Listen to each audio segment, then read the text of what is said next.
தமிழ்நாட்டில் அரசியலையும் ஆன்மீகத்தையும் கலக்க மாட்டோம் என திமுக துணை பொதுச் செயலாளர் ராசா தெரிவித்தார். திருவள்ளூர் மாவட்டம் பொன்னேரியில் உள்ள தனியார் திருமண மண்டபத்தில் கும்மிடிப்பூண்டி, பொன்னேரி சட்டமன்ற தொகுதிகளுக்கு ஆலோசனை கூட்டம் நடைபெற்றது. இதில் மண்டல பொறுப்பாளரான திமுக துணை பொதுச் செயலாளர் ராசா, அமைச்சர் நாசர் ஆகியோர் கலந்து கொண்டு ஆலோசனைகளை வழங்கினர். அப்போது பேசிய ராசா, 2026 சட்டமன்ற தேர்தல் என்பது இந்தியாவையும் தமிழ்நாட்டையும் அரசியல் சட்டத்தையும் பாதுகாக்கக்கூடிய தேர்தல் எனவும், அரசியல் என வந்துவிட்டால் தமிழ்நாட்டில் அரசியலையும் ஆன்மீகத்தையும் கலக்க மாட்டோம் எனவும் தெரிவித்தார். மேலும் யூனிட் ஒன்றிற்கு 1 பைசா கூட கொடுக்க வேண்டாம் என்று இலவச மின்சாரம் கொடுத்தவர் தலைவர் கலைஞர் எனவும், சாதனைகளை கொண்டு வாக்களித்தால் கலைஞர் சாகும் வரை முதலமைச்சராக இருந்திருக்க வேண்டும் எனவும் தெரிவித்தார்.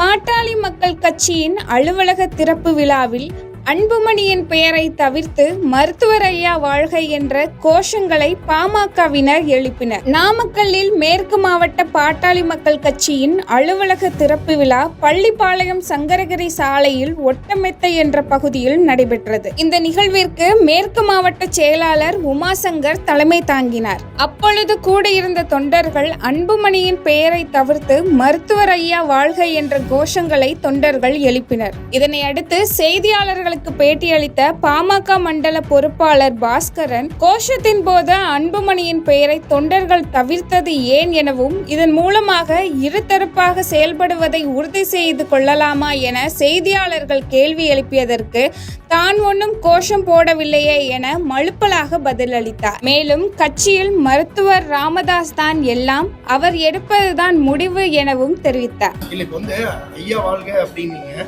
அப்புறம் சின்னையாவுடைய பெயரையே நீங்க வந்து பயன்படுத்தி இந்த கோஷத்துல பயன்படுத்தியா திடீர்னு? நான் ஒன்றும் கோஷம் போடலையே.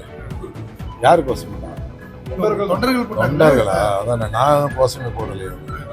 ஏற்கனவே நாங்கள் பல தடவை சொல்லிட்டோம். பாட்டாளி மக்கள் கட்சியை பொறுத்த வரைக்கும் அனைத்துமே தமிழின போராளி, சமூக நீதி காவலர், மருத்துவர் ஐயா எடுக்கிற முடிவு தான். அவருடைய முடிவு தான் எப்பொழுதுமே பாட்டாளி மக்கள் கட்சி தொண்டர்கள் ஏற்றுக்கொள்கிற முடிவு. அது இப்போ இல்லை, எப்பவும் அப்படிதான்.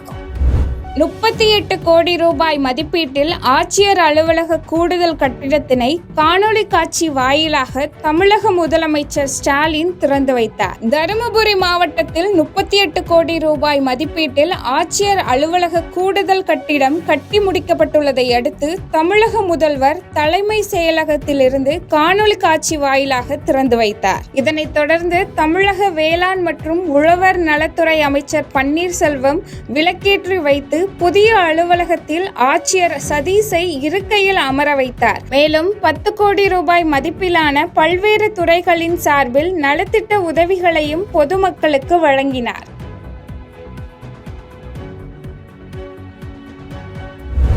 எலும்பு முறிவு நோயால் பாதிக்கப்பட்ட 2 மாற்றுத்திறனாளி குழந்தைகளுடன் பெற்றோர் உதவி கேட்டு மாவட்ட ஆட்சியர் அலுவலகத்தில் மனு அளித்தனர். கரூர் மாவட்டம் மணவாடி ஊராட்சியில் உள்ள மருதம்பட்டி காலனியை சேர்ந்தவர் முருகன் மற்றும் அவரது மனைவி முத்துலட்சுமி. இவர்களுக்கு சுபஸ்ரீதா, பிரதீஷ், வருண் என்று 3 குழந்தைகள் உள்ளனர். இவர்களின் குழந்தைகள் எலும்புச்சத்து குறைபாடால் பாதிக்கப்பட்ட நிலையில் 2 குழந்தைகளுடன் கரூர் மாவட்ட ஆட்சியர் அலுவலகத்திற்கு வந்து உதவி கேட்டு மனு கொடுத்தனர். மேலும் அந்த மனு குறித்து அந்த குழந்தைகளின் பெற்றோர் முருகன் மற்றும் முத்துலட்சுமி கூறியதாவது, கூலி தொழிலாளியான தங்களின் முதல் மற்றும் 3வது குழந்தையும் இரும்பு சத்து குறைபாட்டால் எலும்பு வலு இழந்து நடக்க முடியாமல் இருப்பதாகவும், தங்களுக்கு உரிய உதவி வழங்கி உதவ வேண்டும் என தமிழக அரசுக்கு கோரிக்கை விடுத்துள்ளனர். அவங்களால எந்த வெயிட்டும் தூக்கவும் முடியாதுங்க, எந்த இதுவும் பண்ண முடியாதுங்க. சாப்பாடு முத கொண்டு அள்ளி சாப்பிட முடியாதுங்க. கையில் எந்த இதுவும் பண்ண முடியாதுங்க. காலு படுத்ததுலேயே இருந்ததில் காலு வளைஞ்சிருச்சுங்க. பொண்ணுக்கு வளைஞ்சிருச்சுங்க, பையனுக்கு வளைஞ்சிருச்சுங்க. உட்கார வச்சா உட்காருவாங்க, படுக்க வச்சா படுப்பாங்க. நமக்கு இப்போ என்ன கோரிக்கை? எனக்கு வீடு வசதி எதுவும் இல்லைங்க. வீடு எனக்கு இல்லைங்க. வாடகை வீட்டில் தான் குடியிருக்கிறேங்க. எனக்கு வீடு வேணுங்க. அது இல்லாமல் வேலை, நான் திருப்பூரில் வேலை செஞ்சுட்டு வாரம் வந்துட்டு போகிறேங்க. எனக்கு வேலையே அங்கே அந்தளவுக்கு கிடைக்கலைங்க. எனக்கு வேலை ஏதோ ஒன்றும் பண்ணி உங்களால் பண்ணி கொடுத்தீங்கன்னா பரவாயில்லைங்க. திருச்செந்தூர் சுப்பிரமணிய சுவாமி கோயில் குடமுழக்கு விழா நிகழ்ச்சிகளை திமுக அரசு சிறப்பாக செய்துள்ளதாக தருமபுரம் ஆதீனம் தெரிவித்தார். கன்னியாகுமரி மாவட்டம் காற்றாடித்தட்டு பகுதியில் இயங்கி வரும் தனியார் பள்ளியில் கட்டிடத்தினை பார்வையிட்டு கால்பந்து போட்டியில் வெற்றி பெற்ற மாணவ மாணவிகளுக்கு பரிசு கோப்பைகளை தருமபுரம் ஆதீனம் வழங்கினார். இதனைத் தொடர்ந்து செய்தியாளர்களை சந்தித்த அவர், தமிழகத்தில் திமுக அரசு பொறுப்பேற்ற பின்னர் பல்வேறு கல்வி நிறுவனங்களை கொண்டு வந்துள்ளதாகவும் 10 ரூபாய்க்கு ஒருவேளை உணவு என்ற திட்டத்தை தங்களது கல்வி நிறுவனங்கள் கொண்டு வந்த நிலையில் அரசு அதிகாரிகள் உட்பட பலர் இதனை பயன்படுத்தி வருவது மகிழ்ச்சி அளிப்பதாகவும், இதனை ஒரு திட்டமாக நாங்கள் துவங்கிய நிலையில் தமிழக முதல்வர் இதனை பள்ளிகளில் காலை உணவு திட்டமாக துவங்கியுள்ளது மகிழ்ச்சி அளிப்பதாகவும் தெரிவித்தார். மேலும் திருச்செந்தூர் அருள்மிகு சுப்பிரமணிய கோயில் குடமுழக்கு விழா நிகழ்ச்சிகளை அரசு சிறப்பாக செய்துள்ளதாகவும் தெரிவித்தார். எங்களுக்கு இந்த அரசு வந்த பிறகு நாங்கள் இது வந்த பிறகு தான் நாங்கள் 30 கல்வி நிறுவனங்கள் வாங்கியிருக்கிறோம். அதோட இந்த உணவு திட்டம் 10 ரூபாய்க்கு ஒரு வேளை உணவு என்பது இப்போ எங்கள் கல்லூரி, பள்ளிக்கூடம், பக்கத்திலே மாவட்ட ஆட்சியர் அலுவலகம், இப்படி பல அரசு அதிகாரிகள் முதற்கொண்டு எல்லோருமே அங்கே தான் வந்து சாப்பிடுகிறார்கள். அது ஒரு திட்டமாக முதல்ல நாங்கள் தொடங்கினோம். முதல்வர் அதை காலையில் தொடங்கினார். ஆனாலும் இருக்கட்டும் என்று நான் பொதுமக்களுக்காக அது தொடங்கினோம். அது 2 வகையிலையும் அவர் நினைக்கிறது இந்த முதல்வர் செய்து கொண்டிருக்கிறார். ராணிப்பேட்டை அருகே அரசு புறம்போக்கு நிலத்தில் ஆக்கிரமிப்பு கட்டப்பட்ட நகராட்சி தலைவரின் வீட்டை அதிகாரிகள் இடித்து அகற்றினர். ராணிப்பேட்டை மாவட்டம் சோளிங்கரில் நகரமன்ற தலைவராக தமிழ்ச்செல்வி அசோகன் செயல்பட்டு வருகிறார். இவரது கணவர் தக்கான்குளம் அருகே அரசுக்கு சொந்தமான 2.5 ஏக்கர் நிலத்தை ஆக்கிரமிப்பு செய்துள்ளார். அதோடு அங்கு 30 அறைகள் கொண்ட 3 மாடி வீடு ஒன்றையும் கட்டியுள்ளார். எனவே இந்த நிலத்தை மீட்க வேண்டும் என சின்னையன் என்பவர் வழக்கு தொடர்ந்த நிலையில் ஆக்கிரமிப்பை அகற்ற நடவடிக்கை எடுக்க வேண்டும் என மாவட்ட ஆட்சியருக்கு நீதிமன்றம் உத்தரவிட்டது. இதையடுத்து மாவட்ட ஆட்சியரின் உத்தரவின்படி புறம்போக்கு நிலத்தில் கட்டப்பட்ட வீட்டை அதிகாரிகள் இடித்து தள்ளினர்.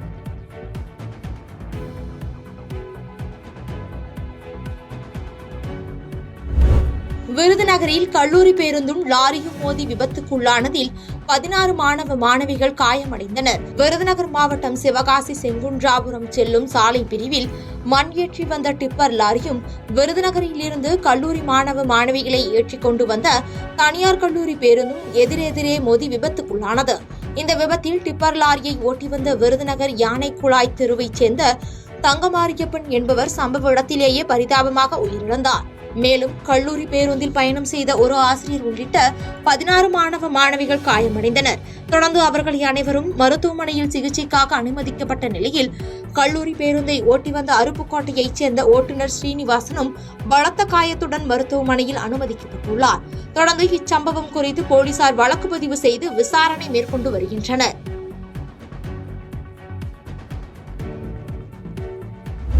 தஞ்சாவூர் அருகே நாற்று ஏற்றி வந்த சரக்கு வாகனமும் சுற்றுலா பேருந்தும் மோதி விபத்துக்குள்ளானதில் 4 பேர் பரிதாபமாக உயிரிழந்தனர். தஞ்சாவூர் மாவட்டம் உதாரமங்கலம் அருகே தஞ்சாவூர் விக்கிரவாண்டி தேசிய நெடுஞ்சாலையில் நாற்றுகளை ஏற்றிக்கொண்டு சரக்கு வாகனம் சென்று கொண்டிருந்தது. அப்போது சென்னையிலிருந்து தஞ்சைக்கு சுற்றுலா வந்த வாகனம் எதிர்பாராத விதமாக சரக்கு வாகனம் மீது மோதி விபத்துக்குள்ளானது. இந்த விபத்தில் காரில் பயணித்த விஜயா என்பவர் சம்பவ இடத்திலேயே உயிரிழந்த நிலையில் படுகாயமடைந்த குமார், துர்கா, நிவேனி சூர்யா ஆகியோர் மருத்துவமனைக்கு அழைத்துச் செல்லும் வழியில் பரிதாபமாக உயிரிழந்தனர். தொடர்ந்து இந்த விபத்து குறித்து போலீசார் வழக்கு பதிவு செய்து விசாரணை மேற்கொண்டு வருகின்றனர்.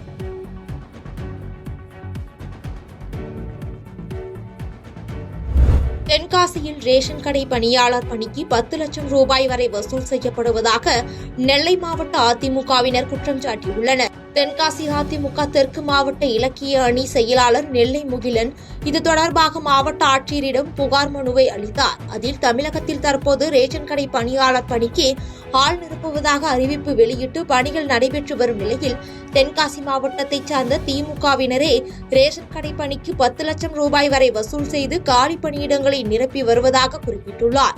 மேலும் அரசின் ஆணைப்படி விதவைகள், ஆதரவற்ற விதவைகள், முதிர்கன்னிகள் மற்றும் உச்சபட்ச வயதை அடையும் செய்யும் நிலையில் உள்ளவர்களுக்கு தான் இப்பணியில் முன்னுரிமை அளித்து பணி நியமனம் செய்யப்பட வேண்டும் என்பதால் தகுதியின் அடிப்படையில் பணி நியமனம் செய்ய வேண்டும் எனவும் மனுவில் அவர் குறிப்பிட்டு வழங்கியுள்ளார்.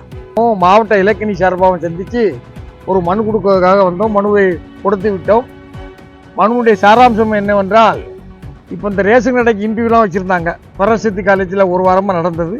ஏழையாளர், பணியாளர், உதவியாளர் பணிகளுக்கெல்லாம் எல்லாரும் தகுதி பெற்று நாம் தேர்வு பணி கிடைத்து விடும் என்று நினைத்திருக்கின்ற நிலையிலே திராவிட முன்னேற்ற கழகத்தின் சார்பாகவே 7 லட்சம் ரூபாய் 10 லட்சம் ரூபாய் என்று பேரம் பேசி இந்த போஸ்டிங் போட்டதாக தகவல்கள் பரவலாகிவிட்டன. திமுக சார்ந்தவர்களே பேட்டி கொடுத்திருக்கின்றார்கள். டிவிலையும் வெளியே வந்திருக்கின்றன, எல்லா தொலைக்காட்சியிலும் வெளியே வந்திருக்கின்றன. அதனால இதை மாவட்ட ஆட்சியருடைய கவனத்துக்கு கொண்டு வந்திருக்கின்றோம். இப்படி எல்லாம் பாதிக்கப்பட்டவங்க ஏகப்பட்ட பேர் இருக்காங்க, தகுதி உள்ளவங்க இருக்காங்க. அவங்களெல்லாம் புறக்கணிச்சிட்டு 8 லட்சம் ரூபாய் 10 லட்சம் ரூபாய்க்கு இந்த போஸ்டிங் எதுவும் போட்டக்கூடாது, நீங்க அதுல கொஞ்சம் ரொம்ப தீவிரமா அது கண்காணிங்கன்னு சொல்லி ஒரு மனு கொடுத்துருக்கோம். புதுக்கோட்டை அருகே ஆக்கிரமிப்புகளை அகற்ற வந்த அதிகாரிகளை கண்டித்து பொதுமக்கள் சாலை மறியல் போராட்டத்தில் ஈடுபட்டதால் பரபரப்பு ஏற்பட்டது. புதுக்கோட்டை மாவட்டம் ஆலங்குடி அடுத்த கல்லாலங்குடி ஊராட்சிக்குட்பட்ட பகுதிகளும் ஆலங்குடி நகரின் வளர்ச்சியோடு சேர்ந்து நகர்மயமாகி வருகிறது. இந்த நகர்மயமாக்கலின் காரணமாக கல்லாலங்குடி பகுதியில் உள்ள அரசு புறம்போக்கு நிலங்கள் கணக்கெடுக்கப்பட்டன. இதில் சேஷாயி சமுத்திரம் குளக்கரையில் 200க்கும் மேற்பட்ட குடும்பங்கள் அரசு புறம்போக்கு நிலத்தில் வசித்து வந்தது தெரியவந்ததை அடுத்து ஆக்கிரமிப்புகளை அகற்ற வழக்கு தொடரப்பட்ட நிலையில் உயர்நீதிமன்ற மதுரை கிளை ஆக்கிரமிப்புகளை அகற்ற உத்தரவு பிறப்பித்தது. அதன்படி ஆக்கிரமிப்புகளை அகற்றுவது தொடர்பான அளவீடுகளை செய்வதற்காக கடந்த 10 நாட்களுக்கு முன்பு அதிகாரிகள் திரண்ட நிலையில் பொதுமக்கள் எதிர்ப்பு தெரிவித்ததை அடுத்து குறிப்பிட்ட நாட்கள் அவகாசம் கொடுத்துவிட்டு அதிகாரிகள் அங்கிருந்து கலைந்து சென்றனர். இந்த நிலையில் மீண்டும் அளவீடு செய்ய புதுக்கோட்டை கோட்டாட்சியர் ஐஸ்வர்யா தலைமையில் வருவாய்த்துறையினர் மற்றும் ஆலங்குடி டிஎஸ்பி கலையரசன் தலைமையில் 100க்கும் மேற்பட்ட போலீசார் கல்லாலங்குடி கிராமத்திற்கு வருகை தந்தனர். இதையடுத்து சம்பவ இடத்திற்கு வருகை தந்த அதிமுக முன்னாள் அமைச்சர் விஜயபாஸ்கர் பொதுமக்களுக்கு ஆதரவாக பேச்சுவார்த்தை நடத்திய நிலையிலும் அதிகாரிகள் சமரச பேச்சுவார்த்தைக்கு உடன்படாததால் அங்கிருந்து புறப்பட்டு சென்றார். இதையடுத்து ஆத்திரமடைந்த அப்பகுதியைச் சேர்ந்த பொதுமக்கள் சாலை மறியல் போராட்டத்தில் ஈடுபட்ட நிலையில் கடும் போக்குவரத்து நெரிசல் ஏற்பட்டது.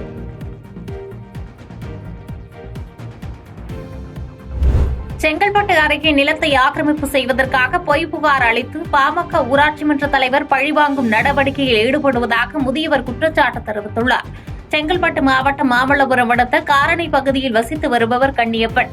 90 வயதான இவர் தனது தந்தைக்கு சொந்தமான 3.5 ஏக்கர் நிலத்தில் உடன் பிறந்தவர்களுக்கு தேவையான வாகத்தை பிரித்து கொடுத்து மீதமுள்ள 58 சென்ட் நிலத்தில் வீடு கட்டி வசித்து வருகிறார். இந்நிலையில் அவரது நிலத்திற்கு பின்புறம் உள்ள நிலத்தை வெளிமாநிலத்தை சேர்ந்த சவுந்தரராஜன் என்பவர் கிரயம் செய்த நிலையில் தற்காலிகமாக கண்ணியப்பனின் நிலத்தில் பாதை அமைத்து பயன்படுத்தி வந்துள்ளார். இந்நிலையில் பாதை அமைத்த அந்த இடத்தினை காரணி ஊராட்சி மன்ற தலைவரும் முன்னாள் பாமக மாவட்ட செயலாளருமான காரணி ராதாகிருஷ்ணன் என்பவரின் உதவியோடு சவுந்தரராஜன் ஆக்கிரமிப்பு செய்துள்ளார். இதுகுறித்து கேட்டதற்கு வீட்டின் வெளியை அடித்து உடைத்து விட்டதாக கண்ணியப்பன் மற்றும் அவரது குடும்பத்தைச் சேர்ந்த 5 பேர் மீது காரணி ராதாகிருஷ்ணன் மற்றும் சவுந்தரராஜன் ஆகியோர் புகார் அளித்துள்ளனர். ஆனால் கேட்டை அவர்களே உடைத்துவிட்டு தங்களின் மீது பழி போடுவதாக கண்ணியப்பனின் குடும்பத்தினர்கள் எடுத்து கூறியும் அவர்கள் மீது வழக்கு பதிவு செய்யப்பட்டு 15 நாட்கள் சிறையில் அடைக்கப்பட்டுள்ளனர். இந்நிலையில் சிறைக்கு சென்று வெளியே வருவதற்குள் அந்த இடம் முழுவதையும் சவுந்தரராஜன் ஆக்கிரமிப்பு செய்துள்ளதால் மாவட்ட நிர்வாகம் இதில் தலையிட்டு தங்களுக்கு உரிய நடவடிக்கை எடுக்க வேண்டும் என்று கண்ணியப்பனின் குடும்பத்தினர் கோரிக்கை விடுத்துள்ளனர். பப்ளிக் ப்ராப்பர்ட்டி நாஸ்தி பண்ணிட்டாங்க, அது பிரச்சனை இருக்குது, அதில் எங்களுக்கு கேஸ் கொடுத்து உள்ள தூக்கி வச்சுது. இதில் தான் கொண்டு போகிறாங்க. நான் எவ்வளோ செயல்பட்டு குடும்பம் எல்லாம் வசதியோடு வாழ்ந்து வந்திருந்தோம். ஆனால் அவங்க நடுமுறை என்ன நடுமுறை ஸ்டேட்டுக்கு சப்போர்ட், வெளியூருக்காரனுக்கு சப்போர்ட் பண்ணுறாரு தலைவர். ஊரில் சௌகரியமாக நடைமுறைக்கு எந்த வழியும் நம்மளுக்கு காமிச்சு கொடுக்கல. எஸ்ஐ கேட்டால் எஸ்ஐ உள்ள தள்ளுற மாதிரி இருக்கிறார். எங்களை அவர் தலைவர் சொல்லி தான் உள்ள தள்ளுறாங்க. ஏன்னு கேட்டால் 4 பேர் உள்ள தலைவர் சப்போர்ட் தான் ஸ்டேட்டுக்கு பண்ணுறாரு. எங்களுக்கு நல்ல எங்களுக்கு முழு ஆதரவு அரசாங்கம் எங்களுக்கு கொடுக்கல. ஏன்னா இது வரைக்கும் கொடுக்காம இருக்கிறாங்க. நாங்கள் இப்போ தான் அரசாங்கத்தை கேட்குறோம். பிரியாணி கடை வைத்து தருவதாக கூறி வியாபாரிகளிடம் 25 கோடி ரூபாய்க்கு மேல் ஏமாற்றிய மரக்கார் பிரியாணி உரிமையாளரை பொருளாதார குற்றப்பிரிவு போலீசார் கைது செய்தனர். செங்கல்பட்டு மாவட்டம் அச்சரப்பாக்கம், மேல்மருவத்தூர், மதுராந்தகம், பவுஞ்சூர், உத்தரமேரூர் மற்றும் காஞ்சிபுரம், வேலூர் உள்ளிட்ட பகுதிகளில் பிரியாணி கடை வைத்து தருவதாக கூறி சிறு குறு வியாபாரிகளிடம் 25 கோடிக்கு மேல் ஏமாற்றியதாக போலீசாரிடம் புகார் அளிக்கப்பட்டது. அந்த புகாரின் அடிப்படையில் விசாரணை மேற்கொண்ட பொருளாதார குற்றப்பிரிவு போலீசார் மரக்கார் பிரியாணி நிறுவனத்தின் உரிமையாளர் கங்காதரன் மோசடியில் ஈடுபட்டதை கண்டறிந்த நிலையில் அவரை கைது செய்தனர். தொடர்ந்து அவரிடம் விசாரணை மேற்கொள்ளப்பட்டு வரும் நிலையில் மோசடி செய்யப்பட்ட பணத்தை மீட்கும் பணியில் போலீசார் ஈடுபட்டுள்ளனர். மதுராந்தகம் டிஎஸ்பி அவர்களிடம், செங்கல்பட்டு மாவட்ட கலெக்டரிடமும், செங்கல்பட்டு மாவட்ட எஸ்பியிடமும் மற்றும் தமிழக காவல்துறை அதிகாரி டிஜிபி அவர்கள் மயிலாப்பூர்லையும் சென்று நாங்கள் கம்ப்ளைண்ட் கொடுத்தோம். அதன் அடிப்படையில் டிஜிபி ஐயா அவர்கள் என்ன பண்ணாங்க, நீங்க பொருளாதார குற்றப்பிரிவுக்கு கொடுங்க அப்படின்னு சொல்லிட்டு அசோக் நகர்ல உள்ள பொருளாதார குற்றப்பிரிவு கொடுக்க சொன்னாங்க. நாங்க கிட்டத்தட்ட 100க்கும் மேற்பட்டவர்கள் போயிட்டு பாதிக்கப்பட்டவங்க போய் கம்ப்ளைண்ட் கொடுத்தோம். இந்த கம்ப்ளைண்ட் அடிப்படையில பொருளாதார குற்றப்பிரிவு விரைந்து செயல்பட்டு கிட்டத்தட்ட 20/6/2025 அன்று விருதுநகர்ல 3 பேரை சதீஷ்குமார், அப்புறமா கப்பலூர் சதீஷ்குமார், பிரவீன்குமார், அப்புறம் சண்முக சுந்தரம், இவங்க 3 பேரை 20ஆம் தேதி காவல்துறையில கைது செஞ்சு பொருளாதார குற்றப்பிரிவு விருதுநகர்ல ஜெயில அடைச்சாங்க. முக்கிய குற்றவாளி தப்பிச்சு இருந்த கங்காதரனை இன்று காலை கைது பொருளாதார குற்றப்பிரிவு விருதுநகரை சேர்ந்தவங்க இன்னைக்கு கைது செஞ்சிருக்காங்க. இது கைது செஞ்சு அவனுக்கு கொடுக்கப்படும் தண்டனை மிக கடுமையான தண்டனை வழங்கணும். இதே போல தமிழகத்திலையும் அண்டை மாநிலங்களும் இது போல யாருமே ஏமாற்றக்கூடாது.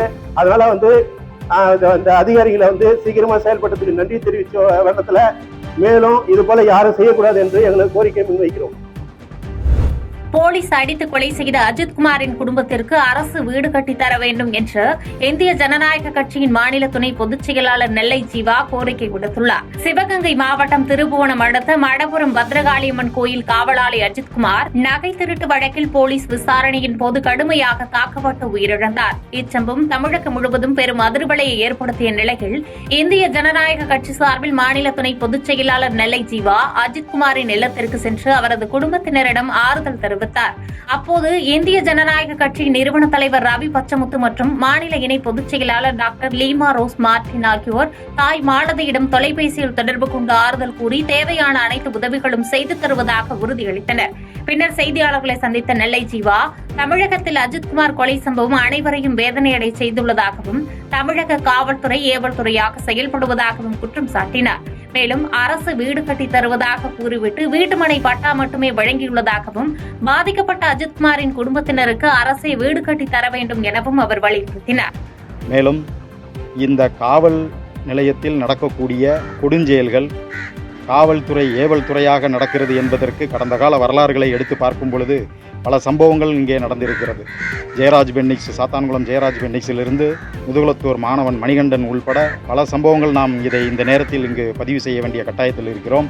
காவல்துறையில் நடக்கும் எந்தவிதமான இந்த கொலைகளுக்கு முடிவே இல்லாத நிலையில், தீர்வே இல்லாத நிலையில் நாம் இன்று தத்தளித்து கொண்டிருக்கிறோம். யாரை நம்பி நாம் செல்வது? காவல்துறைக்கு நாம் நண்பன், காவல்துறை உங்கள் நண்பன் என்று சொல்லும் நிலையில் இன்று அப்படி நடக்கிறதா என்பது மிகப்பெரிய ஒரு கேள்விக்குறியாக இருக்கிறது. அதே சமயம் வீட்டுமனை பட்டா இடம்தான் கொடுத்துருக்காங்க, வீடு கட்டி தருவதாக வாக்கு கொடுத்துருக்காங்க. ஆனால் பட்டா இடம்தான் கொடுத்துருக்காங்க. ஆகவே கூடிய விரைவில் அந்த வீடும் கட்டி கொடுக்க வேண்டும். அவர்களுக்கு என்ன, இந்த உயிர் திரும்ப வரப்போறதில்லை, அதை ஈடுகட்டுவதற்கு எந்த தொகை கொடுத்தாலும் அதை ஈடுகட்ட முடியாது. இருந்தாலும் இது போன்ற ஒரு வீடு, அந்த வேலை, இது போன்ற நிகழ்ச்சியை இழப்பீடு தொகை இதை உடனடியாக கொடுத்து அதை நிவர்த்தி செய்ய வேண்டும் என்று இந்திய ஜனநாயக கட்சியின் சார்பாக கோரிக்கை வைத்து நாங்கள் அந்த குடும்பத்திற்கு மீண்டும் ஒரு முறை நாங்கள் ஆறுதலையும் ஆழ்ந்த இரங்கலையும் தெரிவித்துக் கொள்கிறோம். மடப்புரம் அஜித்குமார் உயிரிழப்பு விவகாரத்தில் தவறு செய்தவர்களை கல்லால் அடித்துக் கொள்ள வேண்டும் என்று நடிகர் மன்சூர் அலிகான் பரபரப்பு பேட்டியளித்துள்ளார். மதுரையில் சினிமா படப்பிடிப்பு ஒன்றில் கலந்து கொண்ட அவர் செய்தியாளர்களை சந்தித்து அவர்களின் கேள்விகளுக்கு பதிலளித்தார். அப்போது விஜய் குறித்த கேள்விக்கு, அரசியல் என்று வந்துவிட்டால் அண்ணன் தம்பி என்பதெல்லாம் மகாபாரத கதைதான் எனவும் விஜய்க்கு ஆதரவா எதிர்ப்பா என்பதை தற்போது சொல்ல விரும்பவில்லை எனவும் தெரிவித்தார். தொடர்ந்து சினிமாவில் அதிகரித்து வரும் போதை கலாச்சாரம் குறித்த கேள்விக்கு பதிலளித்த அவர், போதை சினிமாவில் மட்டுமல்ல எங்கு புழங்கினாலும் தவறுதான் எனவும் பட வாய்ப்பு கிடைக்கவில்லை என்பதால் போதைக்கு அடிமையாகிறார்கள் என்பதை கவனிக்க வேண்டும் என கூறியதோடு தமிழ்நாட்டில் போதைப் பொருட்களின் புழக்கத்தை காவல்துறை தடுப்பதில்லை எனவும் விமர்சனம் செய்தார். மேலும் மடப்புரம் அஜித்குமார் சம்பவத்தில் குற்றம் சாட்டப்பட்ட அனைவரையும் விசாரிக்க வேண்டும் என தெரிவித்த அவர், தவறு செய்தவர் அனைவரையும் கல்லால் அடித்துக் கொள்ள வேண்டும் எனவும் பரபரப்பாக பதிலளித்தார். அது அவரவர் விருப்பம் தான். நம்ம அரசியல்னு வந்துட்டா தம்பி அண்ணன் எல்லாமே மகாபாரத கதை தான். அதனால ஆதரவா இல்லை எதிர்ப்பா அதெல்லாம் இப்போ ஒன்றும் சொல்ல முடியாது. இப்போதைக்கு நான் இந்த அறியாமையில் நடிக்க வந்திருக்கிறேன் ஐயா. நான் ஒரு அறியாதவன் ஐயா. நடிப்பு மட்டும்தான் நமக்கு தெரியும் ஐயா. ஆமாம். குழந்தைகளை ஹைப்பர் ஆக்டிவ் என கூறுவது வன்முறை என பறந்து போ வெற்றி கொண்டாட்டத்தில் இயக்குநர் ராம் தெரிவித்துள்ளார். மதுரையில் பறந்து போ திரைப்படத்தின் குழுவினர் செய்தியாளர்களை சந்தித்து பேசினர். அப்போது கூட்டாக பேசிய இயக்குநர் ராம் மற்றும் நடிகர் சிவா, குழந்தைகளின் வயதுக்கேற்ப அவர்களின் வளர்ச்சியை பெற்றோர்கள் புரிந்து கொள்ள வேண்டும் என்றும், குழந்தைகளை ஹைப்பர் ஆக்டிவ் என கூறுவது வன்முறை எனவும் தெரிவித்தார். தொடர்ந்து பேசிய சிவா, இனிவரும் காலங்களில் எத்தனை திரைப்படங்களில் நடித்தாலும் பறந்து போ தனக்கு ஸ்பெஷலான திரைப்படம் எனவும், ராமின் இயக்கத்தில் நடிக்க வேண்டும் என்பது தனது 18 வருட கனவு எனவும் தெரிவித்தார். மேலும் சிம்புவின் திருமணம் குறித்து செய்தியாளர்கள் எழுப்பிய கேள்விக்கு, இதுபோன்ற கேள்விகளை தவிர்க்க சிம்பு விரைவில் திருமணம் செய்து கொள்ள வேண்டும் என நடிகர் சிவாவே கோரிக்கை விடுத்ததால் அங்கு சிரிப்பலை ஏற்பட்டது. பறந்து போ படத்துக்கு கூப்பிட்டா பிரேம்ஜி கல்யாணம், சிம்பு சாருக்கு எப்போ கல்யாணம் ஆகும்? நான் வேணா இப்போ கேட்குறேன், சிம்பு சார் இந்த மாதிரி கேள்விகள்லாம் சீக்கிரமாக தவிர்க்கணும். தயவுசெய்து நீங்கள் கல்யாண இன்விடேஷனை சீக்கிரமாக அனுப்புங்க. ஓகேங்களா? தேங்க்யூ. மதுரையில் மாநகராட்சிக்குட்பட்ட கட்டடங்களுக்கு வரிகள் குறைத்து நிர்ணயிக்கப்பட்டதாக எழுப்பப்பட்ட குற்றச்சாட்டு நிரூபிக்கப்பட்ட நிலையில் மதுரை மாநகராட்சியின் அனைத்து மண்டல தலைவர்களும் ராஜினாமா செய்ய முதலமைச்சர் அதிரடி உத்தரவு பிறப்பித்துள்ளார். மதுரை மாநகராட்சி 100 வார்டுகளுடன் இயங்கி வருகிறது. மதுரை மாநகராட்சி நிர்வாகத்திற்குட்பட்டு மேற்கண்ட வார்டுகள் அனைத்திலும் சுமார் 3 லட்சத்திற்கும் மேற்பட்ட தனியாருக்கு சொந்தமான கட்டடங்கள் உள்ளன. இந்நிலையில் கடந்த 3 ஆண்டுகளுக்கும் மேல் மண்டலம் 2, 3, 4, 5 ஆகியவற்றில் ஆயிரக்கணக்கான கட்டடங்களுக்கு விதிக்கப்பட்ட வரி குறைத்து நிர்ணயிக்கப்பட்டுள்ளதாக கடந்த ஆண்டு நடைபெற்ற மாநகராட்சி ஆணையாளரின் விசாரணையில் தெரியவந்தது. இதில் மாமன்ற உறுப்பினர்களும் மாநகராட்சி அலுவலர்கள் மட்டுமின்றி மண்டல தலைவர்களுக்கும் இதில் தொடர்பு உள்ளதும் தெரியவந்தது. இதற்கிடையே முந்தைய ஆணையாளரால் அளிக்கப்பட்ட புகாரின் அடிப்படையில் சைபர் கிரைம் காவல்துறையினர் வரி குறைப்பு தொடர்பாக அழிக்கப்பட்ட ஆவணங்கள் குறித்து தீவிர விசாரணை நடத்திய போது முறைகேடுகள் கண்டறியப்பட்டன. இதன் அடிப்படையில் தற்காலிக பணியாளர்கள் மட்டுமின்றி மாநகராட்சியின் பல்வேறு பொறுப்புகளில் உள்ள உயர்நிலை அலுவலர்களும் இந்த முறைகேட்டில் ஈடுபட்டிருப்பது தெரியவந்ததை அடுத்து 8 பேர் கைது செய்யப்பட்டு சிறையில் அடைக்கப்பட்டனர்.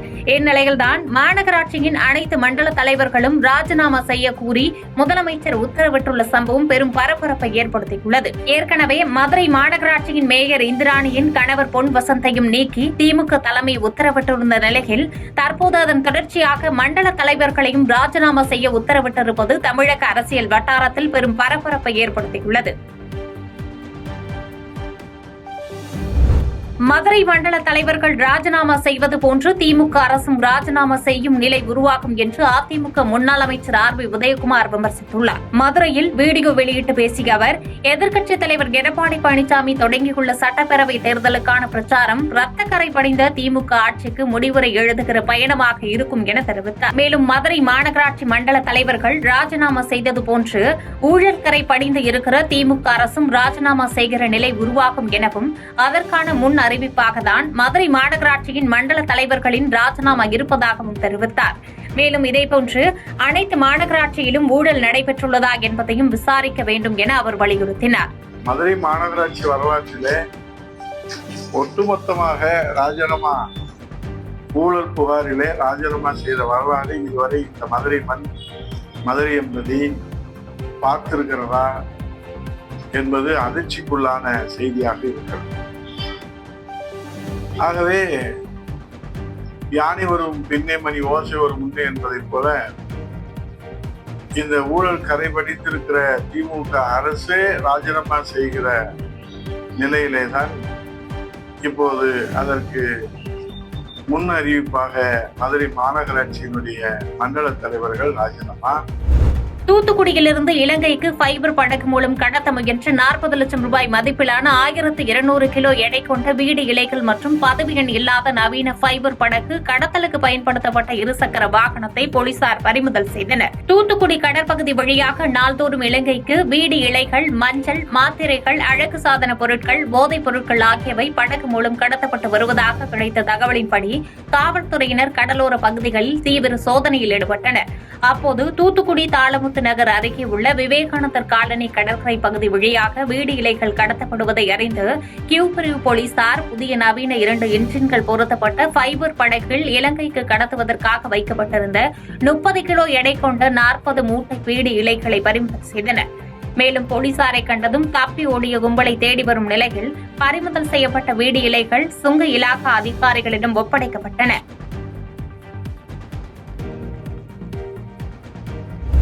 சங்கரன்கோவில் ஒருங்கிணைந்த நீதிமன்றம் வளாகத்தின் முன்பு இளைஞர் ஒருவர் 2 குழந்தைகளுடன் மதுபோதையில் மண்ணெண்ணெய் ஊற்றி தற்கொலை முயற்சியில் ஈடுபட்டதால் பரபரப்பு ஏற்பட்டது. தென்காசி மாவட்டம் சங்கரன்கோவில் காந்திநகர் பகுதியைச் சேர்ந்தவர் புகழேந்தி. இவர் மனைவி குளிப்பதை காவலர் ஒருவர் பார்த்ததாகவும் இதனால் மனமுடைந்த புகழேந்தி சங்கரன்கோவில் காவல் நிலையத்தில் புகார் அளித்ததாகவும் கூறப்படுகிறது. தொடர்ந்து அவர் மீது எந்த நடவடிக்கையும் எடுக்கவில்லை என கூறி சங்கரன்கோவில் ஒருங்கிணைந்த நீதிமன்றத்தின் முன்பு 2 குழந்தைகளுடன் மண்ணெண்ணெயை ஊற்றி தீக்குளித்து தற்கொலை முயற்சியை செய்துள்ளார். தொடர்ந்து நீதிமன்ற வளாகத்திற்கு முன்னதாக பணியில் இருந்த காவல்துறையினர் உடனடியாக அவரை பிடித்து கையில் இருந்த மண்ணெண்ணெயை அகற்றினர். இதுகுறித்து தகவல் அறிந்த காவல் நிலைய போலீசார் இச்சம்பவ இடத்திற்கு விரைந்து வந்து தீக்குளிக்க முயற்சித்த புகழேந்தியை மீட்டு சங்கரன்கோவில் அரசு மருத்துவமனைக்கு அனுப்பி வைத்தனர்.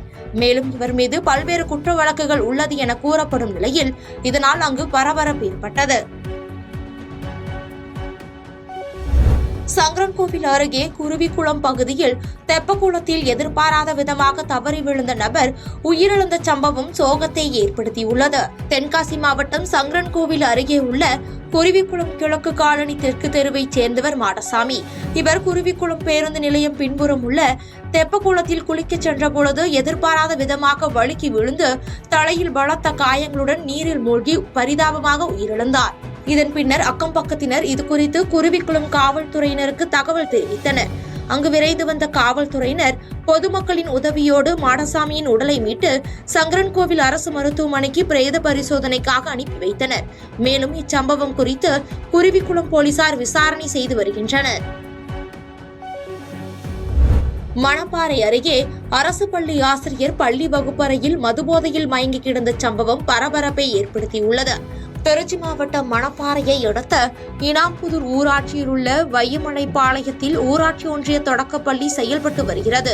20 மாணவர்கள் பயிலும் இப்பள்ளியில் ஆவரம்பட்டியைச் சேர்ந்த ஆரோக்கியராஜ் கடந்த 6 மாதங்களாக ஆசிரியராக பணியாற்றி வருகிறார்.